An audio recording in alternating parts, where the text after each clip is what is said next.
Well, we already know what time of the year it is, but you know what? This setting just ain't right. Hold on.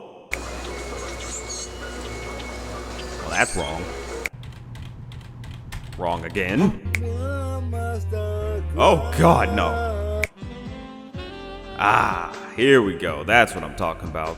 The smell of chestnuts in the air, stockings on the wall, Christmas trees catching fire. It's my favorite time of the year. And you know what? I feel like going all out this time. For this entire month, I'm doing 3 big deep thoughts, all dedicated to Christmas specials, which kind of reminds me that I was supposed to do something specifically this year, but I can't remember what it was. I think I was supposed to be doing something with someone, but I'm blanking. Oh well, it must not be that important. For this month, I'm calling it the month of Thoughtmas, dedicated to nothing but Christmas. For our first outing, we're gonna look at a semi-forgotten special that only aired once on Cartoon Network, the night before Christmas. Boy, they really wanted to seem fat and stupid and poppin' fresh now, didn't they? It was worked on by Civ Ventress, who worked on stuff like Lab Rats, Our Friend Martin, the famous Jet Jackson, and most recently Cannon Busters. You would think that with this type of strong writing credit that it would turn out a good product. Well, they also worked on The Wacky World of Tex Avery, so it's a question of how much effort they were willing to put in. And judging by that title, I don't think it was much. But 'tis the season, maybe we can get a Christmas miracle here. Doubtful, but there's a little hope. This is the night before Christmas.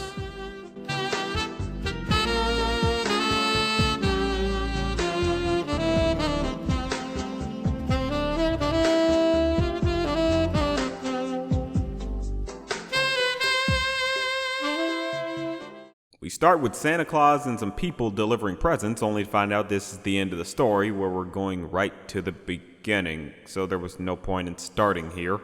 This is already off to a great start. We then go to the real beginning of the story, and our story begins up at the North Pole, where a young elf named Elvin was in search of his soul. Apparently they wanted to be a fake-ass Black Dr. Seuss. Sure, why not? I mean, it's not really bad, but some of the rhymes can feel like they were trying too hard to be hip and with it. Hey, I thought it was live, but he got the pink slip. How do you do, fellow kids? You were thinking it, I was thinking it, let's not lie to ourselves. So we see Santa's workshop filled with a bunch of elves that don't get paid. Like slaves, as we get introduced to our main character Elvin, who's fed up with making toys. He dreams of being a rapper and making it big. Considering the time this came out, I wonder if this was what inspired all those whack SoundCloud rappers. Maybe he was the reason we got Lil Yachty. Elvin decides to get himself fired by putting his mixtape in a toy drum and showing it to Santa, which really makes me suspect he's the reason we got a bunch of bad rappers putting their mixtapes in Happy Meals. Okay, for the sake of not wanting to spread fake news, that didn't really happen, but you never know, niggas might try. Santa receives the messed up drum from Elvin, and 3 days in a row you have ruined my toys by amping them up with your mechanized noise. Before this loud drum, it was a musical ball.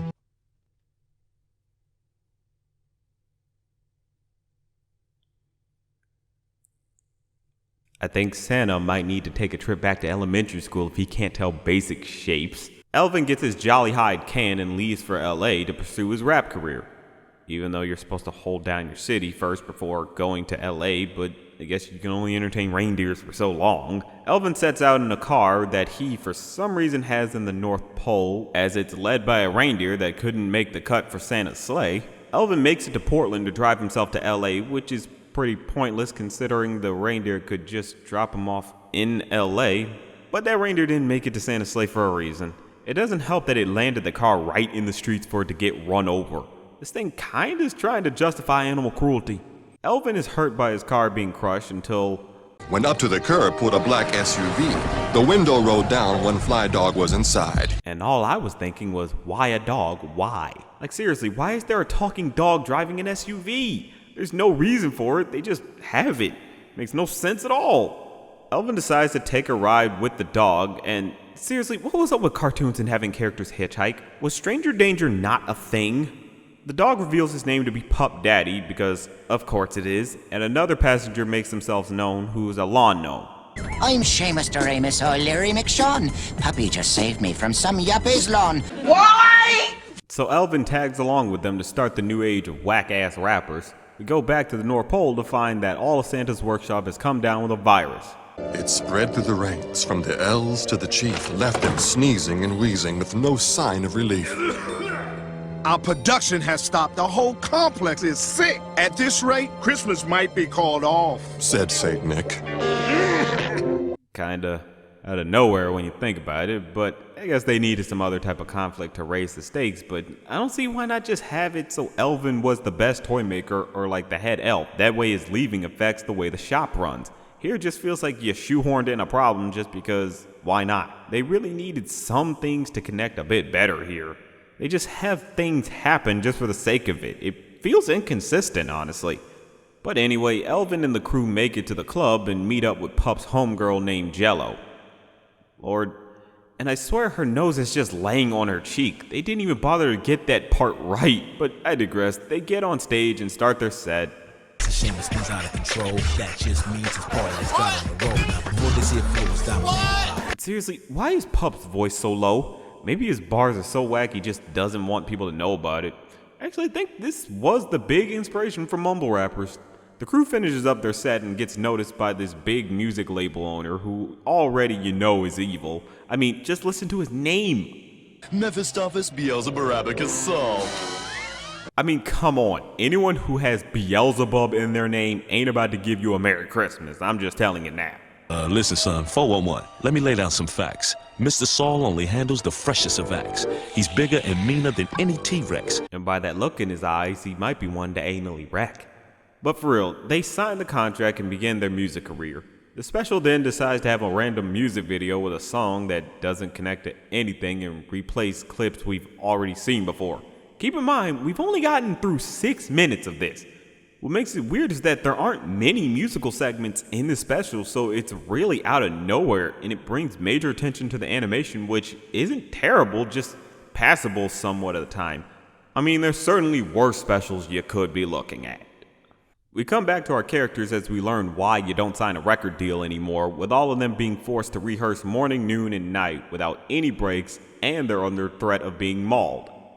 Can't wait to see their behind the music special. We then get introduced to Saul's daughter, Evelina. They just don't know the concept of subtlety with these names, do they? Though this does remind me that I was supposed to do something with someone for this month. Someone who was like a very irksome gremlin. I don't know, it's probably gonna come back to me later. Alvin tries to get on Evelina's good side by using Christmas to his advantage, but her brattiness puts that plan to sleep. So tell me one thing. What is it that you want old Santa to bring? Evelina laughed hard. She started to rock. Santa Claus, dude, you know that's a crock. I got no time for Christmas. Daddy buys what I like. If you get a hit, I'll get 40 new bikes. I'll ride them all once, then I'll throw them away. And that happens all year, not just on Christmas Day. Nah, that's starting to get frowned upon. The crew continued to get worked overtime, even to the point that they recorded 10 songs in 3 days. I wonder if Jesus King was done like that. Certainly would explain why it was ass. The crew start getting fed up with all their labor, but not Elvin though. He basically becomes the house Negro. Okay, that one was by accident. I'm in for the haul, though I'm toe up from the flow up, battered and scarred. I won't quit it till I hit it. I don't mind working hard. You better not mind. We've got ironclad papers. Our deal wasn't written on mirrors with vapors. You'll do as I please without any fights, or I'll squeeze you like Oprah in bicycle tights. Damn, are they mad at Oprah didn't give them a shout out or something? That was just mean. I mean, I welcome meanness and all, but still. Saul then tells the crew that the record was released and was a major hit, so now they go on tour while back at home, Santa makes announcements to cancel Christmas. Yeah, it's that typical plotline as always. Something happens to Santa and Christmas nearly gets canceled. For what they do here, it's fine, but it just feels a bit shoehorned in like before. Like they just needed that added tension. It doesn't feel like it properly connects to what's going on with Elvin. Probably would have resonated better if it was a lesson about abandoning your home for fame and not appreciating it. But for what we got, it's just not terrible, but just too bare bones. The crew hears the announcement and think about Christmas when they were a kid, except Elvin, who's very worried about getting his bag. Certainly didn't teach you humility at the North Pole, now did they? Evelina comes in to complain about everyone feeling sad like the turd she is. I don't know why everyone's making a fuss. Raising a racket, disturbing the bus. I told you all once, Christmas doesn't mean jack. Who needs the fat guy with a sack on his back? Breaking and entering, eating up snacks. Keep your partridge, your pear tree, your silent nights, and throw them away. Like I say, Christmas bites. Sit down. Be humble. Elvin thinks about these words and decides he needs to postpone the tour to help Santa since he's the only elf left who can make gifts. Sal gets wind of this and shuts down this idea. Elvin makes a break for it and Sal gives chase in the bus. Now, you would think it'd be easy for Sal to catch up to Elvin in a bus, but the way they explain it kinda breaks basic movie film conventions. Now, for all those of you who are not in the know, an elf's hard to catch comes from training in snow. See, you're not supposed to just tell us that. You gotta show it to us. In fact, you could have cut those music videos out to put more time into showing Elvin in the North Pole being fed up, but they really wanted to dedicate time to their bad mixtapes, so we sadly had to get Zack Snyder levels of storytelling. They continue the chase with Evelina driving, which I'm wondering how the cops aren't in on this, especially with all their traffic violations. They go through a bootleg Roscoe's Chicken and Waffles drive-thru, but with meatloaf. No, but that would be more interesting. Sal and Evelina catch up to Elvin, and then we cut to another music video, which wastes more time, just proving my point even further. We could have used this to develop the characters more, but nope, they think some music executives will watch this and give them a record deal or something. We come back to the crew locked in a jail cell and guarded by dogs, which I'm sure violates all kinds of basic human rights. Then again, they're not human, so I guess he gets away on a technicality. Though it still begs the question, why does he have a human-sized jail cell in his house? Either this is a common thing for him, or him and his wife were into some freaky stuff. The crew mope for a second and devise a plan of escape by picking the lock and using some leftover meatloaf and waffles to distract the dogs. But Sal comes in to stop them, but gets distracted by the waffles and loaf himself. And this guy is a millionaire somehow. Then again, so is Kanye, so makes some sense. Elvin steals Sal's phone and uses it to call a ride back to the North Pole, with Evelina stowing away in the back. She reveals herself and tries to take over the sleigh, but ends up getting tied up. So technically they're kidnapping at this point. Well, they could always use her for more free labor. Oh, don't act like that's not what's up at Santa's workshop. They make it to the North Pole and have Evelina help make toys as well. See, I was right. Stepping inside, her whole attitude changed. This is cool. It's so cool, I believe if I came from this place, well, sir, I'd never leave. So, seeing an empty workshop made you realize that being selfish was wrong? Boy, communism is weird. The crew gets to work and makes toys while Elvin and Evelina tend to the sick elves. You know, everyone here doesn't have to be sick. My wonderful mother, rest her poor soul, was never afraid of a flu, cough, or cold. With a few common herbs, she could whip up a serum that could kill any bug and the bugs that got near them. It brings down a fever, controls the worst wheeze. I'm sure I can whip up a batch if you please. It pleased. Not to sound like a dick, but a part of me feels like your mom might have been suffering from whatever that concoction was.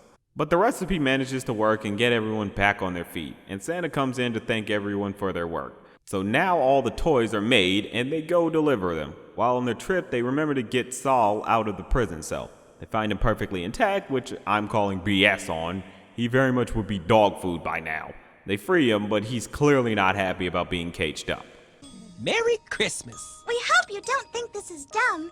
Well, lo and behold, it's a little toy drum. Mr. Saul looked it over, inspected it some, then he tapped on the top. Pa-rum-pa-pum-pum. You would think that a man, suave and sophisticated, would laugh at a toy that was so clearly dated, but not Mr. Saul, no. He smiled ear to ear, and I swear in his eye formed a wet little tear. So, a little drum is what quelled his anger? This family is way too easy to calm.